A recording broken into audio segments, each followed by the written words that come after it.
going on, Izy Blatt? What up, my boy? How you doing? Chilling, man. It's a pleasure having you back, bro. How's life? What's going on? Um, Life is like on the up and up for the most part right now. I feel as though I'm in a good space in life. I'm working out, um, eating healthy. Um, my parenting is good. You know what I'm saying? Feeling blessed. All right. I just dropped a book April 6th called Long Story Short, and it's kind of a follow up of the song I dropped called Long Story Short, and the book is like a memoir of my life. You don't see much niggas making books, bro. So I definitely respect Fact. that. For me, just seeing another side. How was your upbringing? Like, tell me a little bit about yourself, bro. Like, where you grew up. Um, I was born in New Brunswick, New Jersey. Um, I grew up in Perdample, New Jersey. That's more so like my hometown. That's like connected to the Staten Island Bridge. How would you describe where New Brunswick compared to the other town you lived in? New Brunswick is a little bit different. New Brunswick is like mixed too, like mixed with Spanish people and black, but it's not Amboy.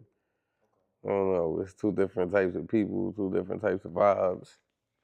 Um, but Amboy brought me up though. There's a lot of things a lot of losses I took, a lot of things I've been through.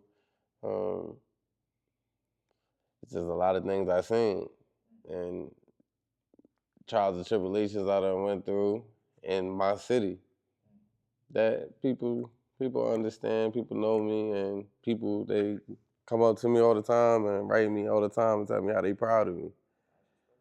Cause I came a long way. Yeah, I see, man. You open the book with the essence. So, with your birth in New Brunswick and the absence of your father, what kind of kid was Isaiah James? Is he black? Um, I think I was more so of a regular kid like everybody else, but I always liked the music. My mom did what she can to provide and stuff like that, so I didn't grow up in like no abusive household or nothing like that. My mom held it down. My dad died when I was 10, so I didn't really I probably seen him a few times, 5 times maybe, in my memory. Um, but other than that, towards the time I turned like 10, that's when I moved to Amboy, shit like that. I started like going outside, staying out late. My mom used to call like police on me, diapers used to get involved. Damn. But stuff like that was just for me, like just wanting to be outside. I was more so like adventurous. I can relate. I can relate. That makes sense. Is both your parents? I know you're Caribbean, so are both your parents Caribbean or? I'm not. My mom. Okay, okay. So like, is St. she? Kitts. Yeah, I know. I peeped. So it's like down through the little bloodline, grandma, grandpa, stuff like that. Not on my dad's side. Okay. Would you say is your mom like super Caribbean? Like she in the house? Nah. She more Americanized, but I got family members that are like more on that time. Yeah. You been there? Nah, not yet. You gotta take a trip over there, bro. Nah, definitely. I definitely gotta tap in. That's definitely on my bucket list, so I'm gonna get it done.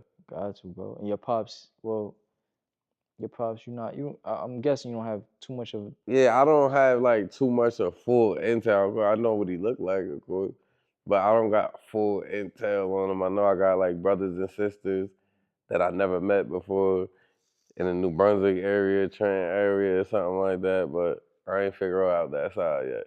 But I gotta get on that though. I know you mentioned in the book you learned like different life lessons on your own. What was like the first one would you say you learned? A life lesson. Like whatever comes to your mind. I learned a life lesson was going against my instinct. So I learned that early a few times, but I went against it a bunch of times until I stopped going against it. Like, Tell me a story like when you went against your instinct and it just didn't go the way that was supposed uh, one day, one day, This was like back when I was like more outside and stuff like that. Like, and we was out there, we was moving around. I was back on the day when I was like hustling and shit like that. And my man's told me to leave. He was like, yo, come with me to Six Flags. And then I thought about it, and I'm like, all right, man, he right. I might as well go. And then in my brain, it told me to leave. And then instead, I kept on going, walked down the street, got back. And I had to do like 18 months. So that was like my first hard go against my instinct. Man. Yeah, damn, that's a that's a real that's Mm-hmm. some real shit. Yeah. Yeah, all right, okay, okay, all right. So more like expounding more in the book, and you mentioned a lot about like you was in the streets, survival, stuff like that in the book. Mm-hmm. What was like you were introduced to the game at 14? You mentioned. Take us back to that moment. What pulled you into that? Um, like I said, so I come from like a you know what I'm saying? Single parent household. So it's like my mom, like I said before, she did what she can, but I ain't have the latest stuff and stuff like that. Those are the things I was attracted to the limelight, to what you see. You know what I'm saying? So some of the people I was around, you look up to shit you like and shit you see. And I follow behind people and I was introduced into that life. Got my first $100 and I ain't look back. At that time, you know what I'm saying? So that's the moral of the story. So just for argument's sake, like, cause you coming from understand that, you ever thought about getting a job? Like, just for argument's sake. Um, like I understand the like nowadays I understand more of the value of a job. But when I was young, I was immature, of course. So Yeah, I don't the blame you. value of a job, I'm not really thinking about. And I actually did. I used to get jobs, but I was smoking, falling asleep, not going to sleep at night, falling asleep at the job, like doing little young stupid shit. So it's not like I wasn't doing it, but I really wasn't because I wasn't keeping the job for a month back then. Let's bring it back to the music, bro. So, Izy Blatt, the artist, incredible music. You know what you're doing now, but what was like the beginning of you making music? What was Mm. take me to the first time you even thought about making music? Oh man, thought about making music. I used to just be in them car rides, Back then we used to listen to the radio, little Mary J. Blige, little whatever, Biggie. But I'm more so, even though I rap bars, I like to like sing and shit. Like I like the melody of it. I was in the choir when I was my mom like grew me up through the church for a little bit till I got distant from there. But I used to be in the choir singing. So I always had like, and then when I got incarcerated and I really sat like the very first time, like I turned like 13 in JDC, turned 13 in there. But in them times is when I start like really getting in my brain because that's all you gotta do, and then working on my craft.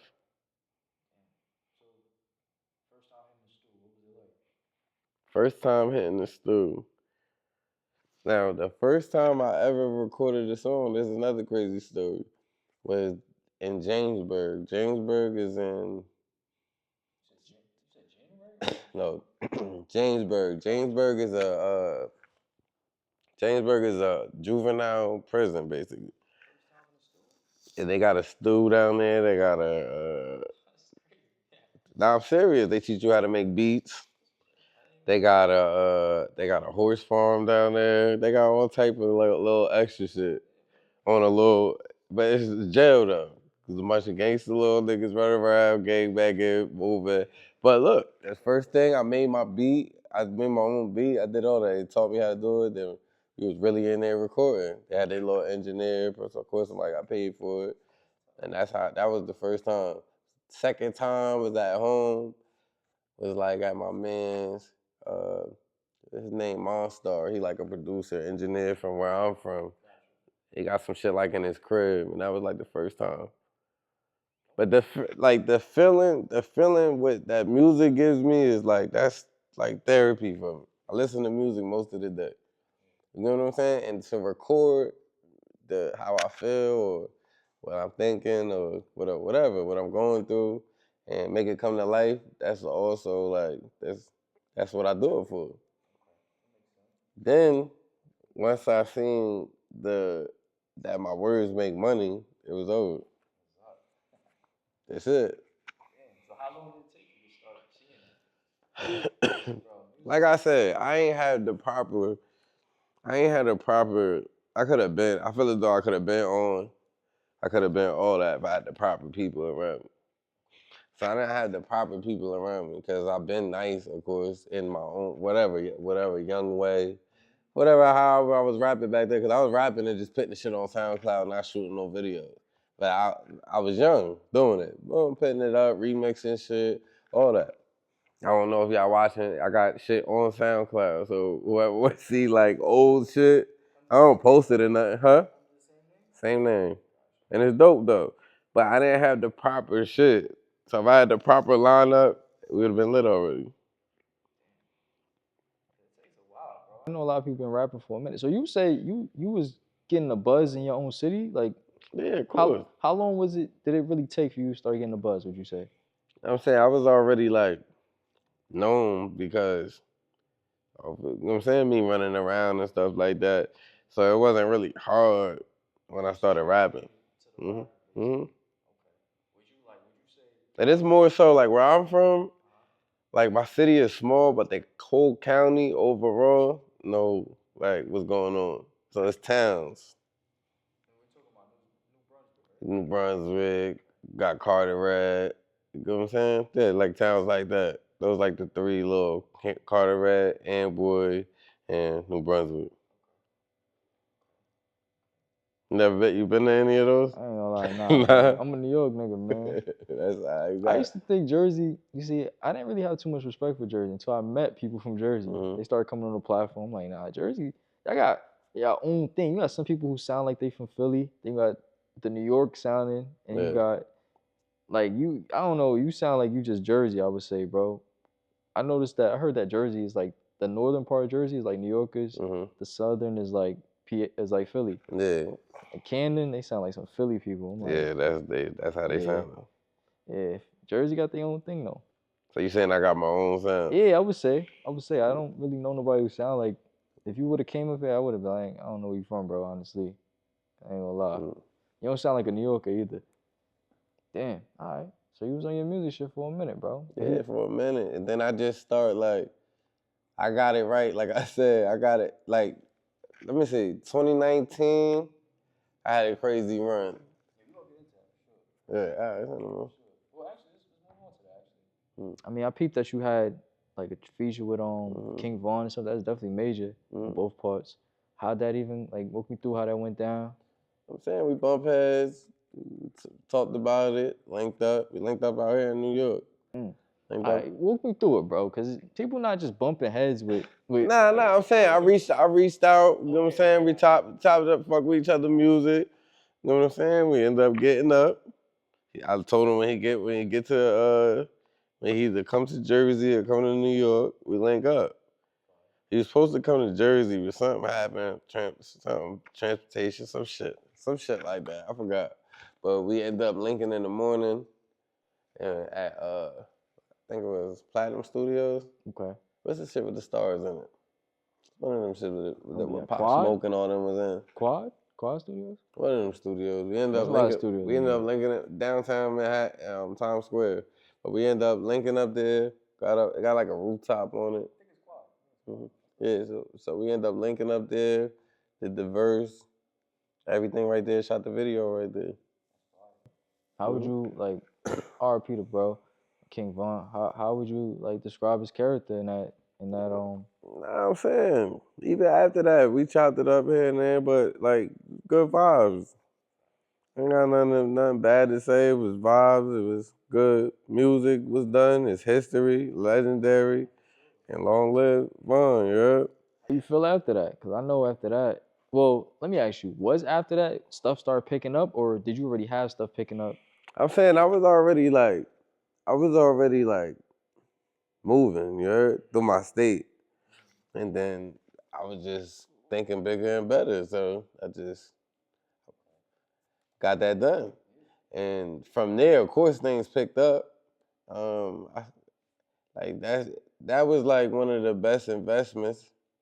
And then I got another feature with Buka 600. So that's another person out there camp. Um, you know Sue Surf? You listen to Surf? You know what I'm saying? Yeah, so like around that time in 2019, You got a you got a feature from Sue Surf also. yeah. Oh, yeah. Around that time in 2019, I was working on my album, Voice of the Streets. And that album right there was like one of my best albums. So around that time, your music is popping off. You had the feature with King Von, feature with Sue Surf, feature with Buka 600. Like you doing you. Feel me? You thriving. You mentioned in the book a raid happened, and then you got incarcerated. Like imagine being on top of the world, like in your state, you're doing your thing. What was how did you feel after that? Yeah, I was hurt. Like that I was hurt and my family was hurt. And my brain, though, like as I like to like just say the next morning. Cause you know when you wake up in jail, I don't know if you ever been locked up, but like, but when you wake up in there the next day, you think you in your bed, and then you really wake up to that reality. So that's when you really like feel that shit in the pit of your stomach, and it's like I was already out. They got some shit called like pre-trial, and I was already on like pre-trial. Like so, I already had like an open case, like for a gun case for somebody, and I had that. Once they snatched me in the raid, it was like I was done. So I knew I was done. So it was like I knew I accomplished a lot. I didn't think I was gonna get 20 years of that. And so I was like, all right, like I'm gonna be okay. But it was a lot going on because I had a newborn baby. I had a newborn baby. Um, I was leaving my girl behind, leaving my family behind, my career behind for however long. Um, the song was fresh out, the Straight Facts song with King Von, and then I was about to push this album. Yeah. So all in all, I was crushed. On the flip side, I told myself that I was gonna read a lot of books. I was gonna get myself together, and I was gonna come home to this chain, the chain that I got right here. Yep. So that was all in my plans, right? Um, then COVID came around after that. Yeah, so COVID came around after that, and then by then she tell me like my girl, she tell me she pregnant. Wow. Well, a little bit before that. Yeah, but it was a little bit. It was like hand to hand. You know what I'm saying? So she pregnant. I know I'm probably about to do a few years. Um, COVID coming around. Yeah. I'm thinking I'm gonna die in there.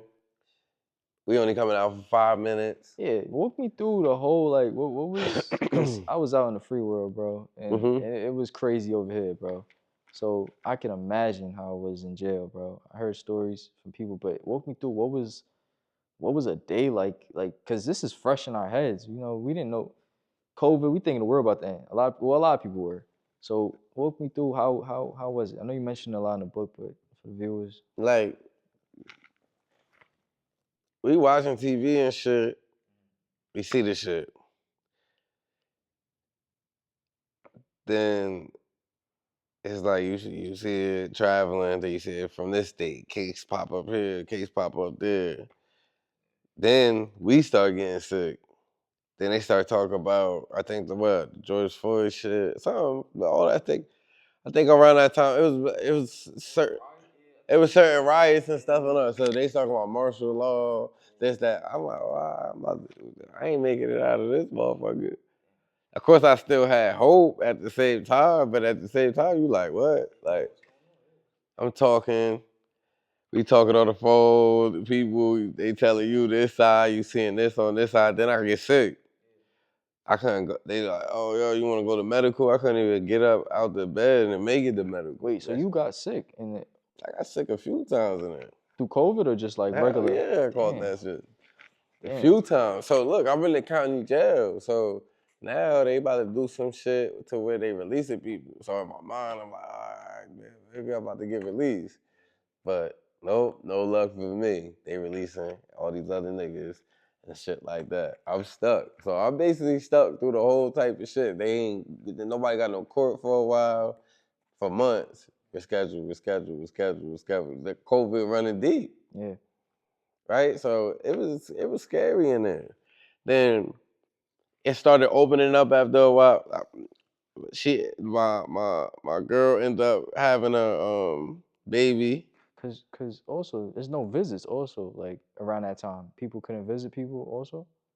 Nope. So it was everything was closed in. She ended up having I was only coming out 5 minutes at a time, hopping on the phone. Oh, you gotta get in the shower, so you gotta spend like 2 minutes. Boom, boom, bang.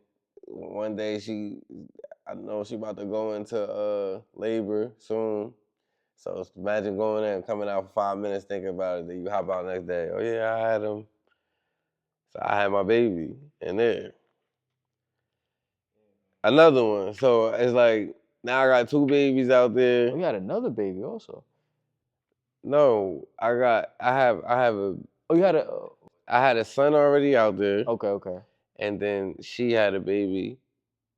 She had another baby while I was in there, my other son. Yeah. So it's King and Royal. Then I got a 13-year-old, 14-year-old daughter. Mm-hmm. Sounds blessed, man. Yeah, I'm blessed, but Around that time, like yeah. I said, Yeah. that shit was pain, you heard? Then I had to so eventually I ended up wrapping my case up, getting sentenced. They sentenced me to a 7 flat. And that was in Southwood State Prison, right? Southwood State Prison. That's in Bridgeton, New Jersey. That's like basically like I was far away from home, real far. Probably take like 2 hours to get there. That's like upstate, basically, No, Jersey? it's all the way down. It probably take you 4 hours to get there from right here. Some shit like that. Got you, yeah. So all the way down there, I ended up getting sentenced. I went down there. Downstate was a little bit better, but it's still COVID. So we got to spit and we take a spit test. If you fail that spit test, they moving you to somewhere else where you don't away from everywhere. Like you would just get moved around. People would get moved here. Oh, COVID here. Oh, this is shut down. No visits. And then it start clearing up. But through all that, that's the worst jail experience. I had to get it right. So that was like a 2-year period, or how long was that? No, I was locked up for 4 years. Damn, bro. 4 years. Okay, so I know you mentioned in the book also in Southwest State Prison, it was like the worst situation. You would like you mentioned. Oh no, my apologies. My apologies. In the Southwest State Prison, you said even in the worst situations, you wasn't lazy. Mm-hmm. How did you keep your mind sharp behind the walls?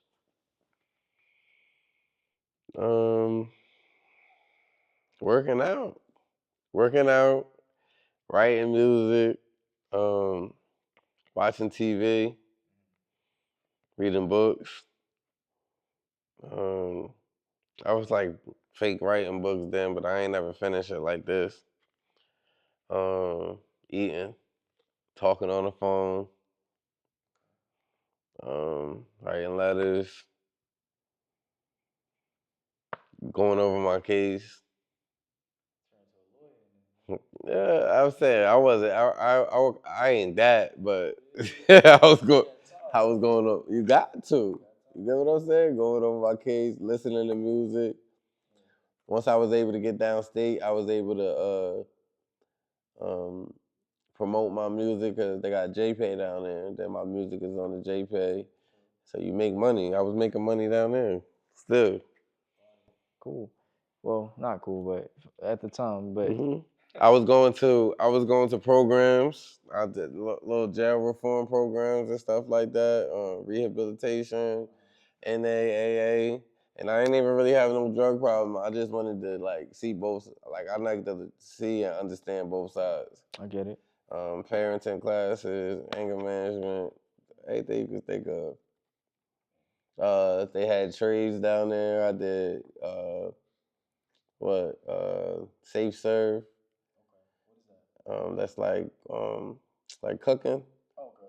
But you know you gotta have a safe serve certificate and stuff like that to be like in the kitchens and stuff like that. What else I did? Barber school. Damn, bro, you lived a whole life over there. I had 4 years. But damn, like people in the free world not doing as much stuff, I bro. was working in the ODR. So the ODR is like, you know, you gotta feed that's where the cops eat out of and shit like that. But back there, cook food, you get to eat. That's when you eat good though. So I did that. What else? That's about it. Basketball. Locked in, bro. Damn, you did a lot more than a regular person would do in 4 years out here, bro. Yeah. Well, I can respect it. But like, all right, so you in jail, bro. You glossing over. You tell me the overall picture, bro. But I know on a regular day, you have to be strong minded. Like you getting through four. That's 365 times four, bro. Of course, I'm saying like, of course, it's days of pain and all that. You got all that. Yeah, it's over 1,000 or something days. So it's like, of course, all that, everything you can kind of like in my brain that I thought, because your mind plays tricks on you in there even more. Explain like how like give me like walk me through regular day in jail, bro. How it was. I don't want to bring you back there, but just for people to So in the understand. morning, you're gonna hear doors snap open, and you're gonna hear just certain noises at certain times. It's gonna be time for breakfast, and you're gonna have some bullshit to go out there and eat in the morning. The food was like ass completely. Would you say it was? I'm saying a pancake. The best thing is probably pancakes and sausages in the morning. The rest you're gonna have like little slop. You got some shit called shit on the shingle, and it's like beef with like gravy on it. Damn. It ain't nasty though. That's the crazy part. Like, but it look nasty. It looked nasty, but it's shit not on nasty. the shingle. Yeah. Okay. What was the craziest thing you seen in there? Okay, so one time I was on the phone, right? No, forget on the phone. I'm gonna rewind it first. So we'll go to a day in jail, right? So one day, right? So you wake up, you never know how the day gonna go. Some people got secret beef here, this, that, third. They might just walk here, pop this person here, there. So right, you might get the wrong CO. You might got your regular CO that you're used to 5 days a week, and then he might take off. Another CO might come in, and it might just be a dickhead. So one day this dickhead come in, so he chasing wreck. They chasing wreck to press the button, get you out the way, punch on you. Southwood is known for that shit. I done heard people die down there and all that shit from like police beatings. Some people don't talk about the prison shit. It should be fucked up down there. So he was chasing. So people cleaning their room. When you out for rec, you cleaning your room. You on the phone. You take a shower, shit like that, etc. You feel me? He moving around chasing. What y'all doing? What y'all doing all day? Yeah, so I know how to stay. I breeze through. I know how to stay away from that, because I'm paying attention to him. I'm watching him be on some bullshit. So later on, probably like a half hour later, I get on the phone. I'm on the phone. It was time to lock in. So somebody was on the kiosk, which you get on the JPay and all that, sending messages. He like, all right. So the CEO was like, hey, yo, everybody lock in. It's time to lock in. So old boy was like, yo, I'm about to get on the JPay real quick on the kiosk. He like, nah, don't do that. He's like, yeah, but it's early. He's locking us in 10 minutes, 15 minutes early because he want to. They having a You power know what I'm trip. saying? Yeah, But somebody really might want to send this message to their family member or something real quick, and you take it up with their time. But that's just the day went. So the dude was like, hey, I'm about to check this shit real quick. The prison, the inmate, inmate, yeah. So he's like, man, I'm about to check this shit real quick because it's our time. It's all our time. Like you taking all our time. So he tripping. So he's like, so the CO went over there and swung on him and pressed the button. So just that fast, everything changed. Your time fucked up, all that shit. So you got to be aware down that motherfucker. And they came in and whooped his ass. He fought the CO. He slammed the CO. He kicked up on the CO. Slammed him on top of his head. Then as he was going down, he was like, yo, you fucking up my time. You fucking up my time. That's all he kept saying. You fucked my time up. Because at that point, your time fucked up. They gonna hit you 9 out of 10. They can hit you for assault on the I'm officer. thinking that. Yeah, It get deep. It get deep down there. So everybody don't make it out. So I'm grateful always. Like I never took none of that shit for granted down there. I ain't getting into no shit really. Like I was breezing through. But see, I'm saying on my end. Like I'm standing 10 toes on my end. I was good. No problems. No nothing. But it's just like anything it can ain't happen. like that for everybody. Nah, you're right. You're right. Damn. So COs was acting up. You said that specific prison was known by. Yeah, it's a few of them. You got Bayside, Southwoods. In Jersey, you got Bayside, Southwoods. Those like the most crazy. And then Northern State is like really notorious for like crazy shit too. Like, hey, I got a Rikers and stuff like that. But that's more so, the Rikers is like county County, jail. yeah. That's why it's so crazy, because it's like ain't nobody got sentenced yet. So you got a bunch of young niggas just wilding. Niggas waiting for their sentence. It get pretty crazy. I mean, jail is no place for no one. Nah, You feel me? man. Like, young niggas stay away from that jail, man. But you know, people look into the things that they look into, but it's all smoke and mirrors. Cause you lose so much. You lose so much on time that you can't get back. People, all of that shit. Damn, you right. And you could die in there. What do you think?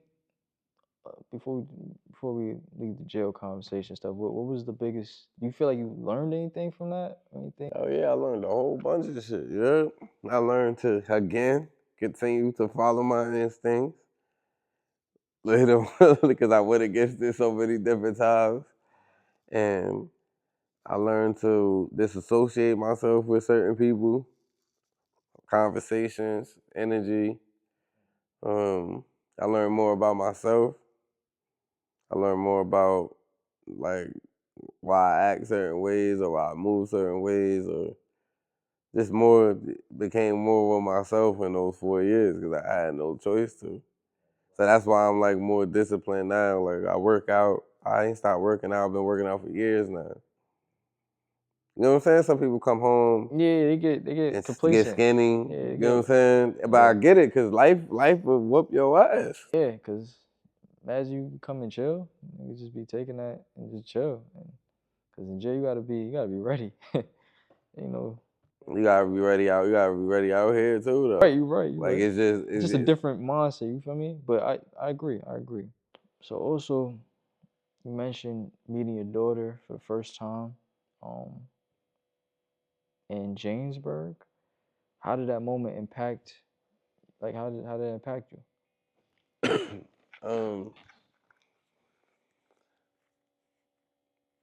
Around that time, it was like very different. I was young. I was wild. I was away from home again, and I remember I was sitting in the day room before I even like met my daughter. Right, I was sitting in the day room the day that the day room was like where you watch TV at. So I was sitting in the day room watching TV, and then it was like a Saturday, something like that, a weekend, and then a counselor ended up coming in and telling me like, "Yo, you're a father now," and that's how I got the information. So I kind of processed that throughout my day. And then I had to go through, like, since I wasn't on the birth certificate yet, since I was in jail, I had to go through vital statistics to get on the birth certificate. You know, like put my signature or whatever. And then I ended up setting up the visit, so it was a little process. But when I definitely see my daughter for the first time, it was different. It was amazing. It was fucked up that I was in a predicament that I was in, but still, I was still kind of immature because I didn't get it right then. You know what I'm saying? Yeah, Because at like the end of the day, I made a life, and then I still kind of got to deal with that to this day. Still deal with it every day. You know what I'm saying? So, but it was a good feeling of holding her and all that for the first time, of course. Even though I was in jail, so yeah, it was like a it made my bittersweet. day. It made me have something to look forward to. What about it? Let's get back to the music, man. So a lot of people you work with in the past, you've seen a lot of people pass, like a good amount of people pass, and how does that affect you musically as a person? Seeing people you put together some great pieces of art with no longer on this planet. Like, I feel as though that, like I said, I don't take my life for granted. So I try to do as much things as I can while I'm here. I'm trying to, like, leave things behind because I'm learning. I'm learning that life is short. You know what I'm saying? And I'm happy to be alive this long and be able to, like I said, those things were learning experiences, like each of them. But I'm happy to be alive and able to, like, thrive and still shine and still got my glow and be able to motivate people because it's people that can't and it's no longer here. They can't breathe, they can't talk. You know what I'm saying? So it's like all together. I learned from each person. The music is here forever, and like that's the one thing I love about music. Music doesn't die. Somebody will listen to your music forever. So in my craft, I'm happy I came across them people. I got to bond with them people, make music. Music is like a baby. So when you see it, and you record it, and then you get it mastered, and then you put it out, you shoot a video, it's like, It was like a experience, experience. That's fire. And then also in the book, you said, I'm not trying to quote, I'm not trying to make millions to go back to some chains or end up in a casket. What does success look like to you now on your own terms? a lot of people tell me that I'm successful now. You know what I'm saying? They be like, yo, bro, you bigger than what you think you is, or I'm saying I know, like, I'm Izy Blatt. Like, I know I'm moving. I'm not just stagnant. I'm not in the way. You know what I'm saying? Though of course I see myself higher. I don't feel as though I'm gonna be successful in my brain, in my head, until I put my people on. And my kids good, and I know that before I die, I already put the generational wealth behind me. Like, yeah, good. So that's my side of success. Giving back, being able to give back and not sweat about it. You get what I'm saying? I've seen you built your label, you built your label, Sunny Music Group Mm-hmm. Records, and you pushing your own career like with little help. Like as you mentioned before, like you're doing this with little knowledge. You getting it through and you making it happen. Mm-hmm. How would you what type of advice would you give to another artist who's trying to do what you're doing, who's trying to make music? You gotta be like proactive. You gotta believe in yourself, be proactive, you gotta invest. You know what I'm saying? Can't be scared to invest. Once you're scared or you waiting for somebody else to invest into you, and that's not the way to go. So it's more so of being proactive, motivated, ambitious, into the things that you believe in, because and you got to be careful of who you talk with your ideas about, because people will crush your dreams. So if you feel as though you right, you really dreaming about it, sleeping about it, and you talented at it, or you got a good mind for something, you got to take advantage of it. Because you could be that CEO, you could be that boss, you could be that president, whatever, that NBA player, whatever you want to be. You just got to go for it. Back to the book, man. You wrote also, quote, "My energy is meant to be felt from the ghetto to the suburbs." What do you want people to feel when they hear your music and read your story? It depends what they listening to. Like, I'm versatile, so I do all different types of stuff. So it's like, if you want some pain, I got the pain for you. I got the up tempo. I got the New Jersey club or whatever club. I got the bars, and I got the melody, the singing, the R&B. I got all that. So I just want them to feel great when they listening to it. Whenever they feeling, and tap into their feelings, their emotions. Okay. Well, what's your favorite music like making? What's your genre? What do you like to hear? I mean, you did mention you like R&B, you like older school, Yeah, yeah. I don't listen to older school in the but car all day though. But I did get inspired to sing a lot off of it. I listen to a lot of trap music and stuff like that. The music I listen to, well, of course I listen to Dirk and stuff like that, but that's regular, right? But other than that, the other music I listen to is like trap. I don't even make that type of music. yeah. Who's your top 5 artists? Not even rap, just artists. Artists in general. Artists, I like, my favorite rapper is Lloyd Banks. Um, Kiss, of course. I like Drake. Um, Jay-Z. This is an order? Or you just Nah. Oh, I'm going to say, Nah, you don't gotta say order. Do your well, thing. Lloyd Banks is my, like, Is your that's, guy, okay. yeah. Last one, I would say, like, Wayne. Who you think is the best? The best of, Excluding of yourself. all time. Nah, nah, Excluding like, yourself. of all time. Like, to me, I don't listen to Jay-Z, like, all day, but I feel as though overall he would be the best if it's broken down like that. The way it's broken down. Who's your GOAT? Like who would you say is like, all right, this is I don't care. It don't matter about whoever cares or whatever. Who do you feel like is inspires Izy Blatt? Like this rapper or this artist is like the one. He got it. Besides Izy Blatt. Like on the versatile side, I fuck with Max B though, like a lot. Sound like the wave. Yeah, like I fuck with Max B a lot, mixed with a little Drake and some Lloyd Banks on some bar side. Like that's just how it is with me. Like that's why I'm so versatile. I'm here, Respect it. there. Respect it. So it's like I study the game. GOAT though, I ain't got just one GOAT where I'm like, oh yo. There's a lot of great artists, man. Damn.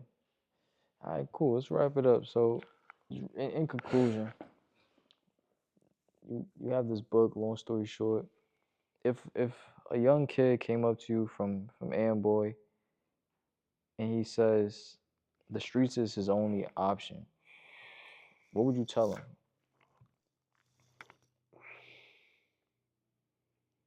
I would tell them that the streets don't love nobody. That you're gonna learn a lot of hard lessons. You're gonna take a lot of losses. Uh, you might get shot. You might get stabbed. You might end up in jail. Um, or you might end up doing some shit that you don't even want to do. The streets is not the streets is not like fair at all. The court system is not fair. Police not fair. The street rules is not fair. So it's like you chancing your life. I would tell them to go to school, of course. Overall, go to school, um, learn a trade, take they dream serious, they talent serious, play some basketball, get a girlfriend, read some books. You know what I'm saying? Learn, you know what I'm saying? You got AI that can help you with a lot of stuff now. So it's like a lot of positive, just be positive. Go towards being positive because the streets ain't it. A lot of us ain't survived. You know what I'm saying? I could count past my hands people I know that died. Yeah. That I know. So it's like, that's it. I would just tell them like, go the opposite way. I would break it down to them like I wouldn't sugarcoat it. Yeah, man. Well, as you seem like your story, the book is more than just a book. It's like it's a memoir, it's a testament, it's a mirror to like what's going on in your life, feel me? And a lot of other people's lives that can relate and stuff. It's a pleasure, man, just speaking to you. Where can people check out your music, get tapping with the book, just connect with you in general? Um, my Instagram is IZYBLATT. You can Google IZYBLATT. I got music on all streaming platforms. I want y'all to tune in after this interview drops. It's going to be the long story short videos coming out. So I hope y'all enjoy that. Um, and I want whoever's watching, the aspiring artists, um, inspire anybody, inspiring in anything. Just stay strong in what you believe in and don't go against what you feel as though is best for you. Go with your gut, but don't go against what you feel as though is best for you. Get the book. The book is on Amazon. Um, I got them on hand. They come in the audio books and everywhere else soon. Apple Books. Love. Stay positive. Izy Blatt.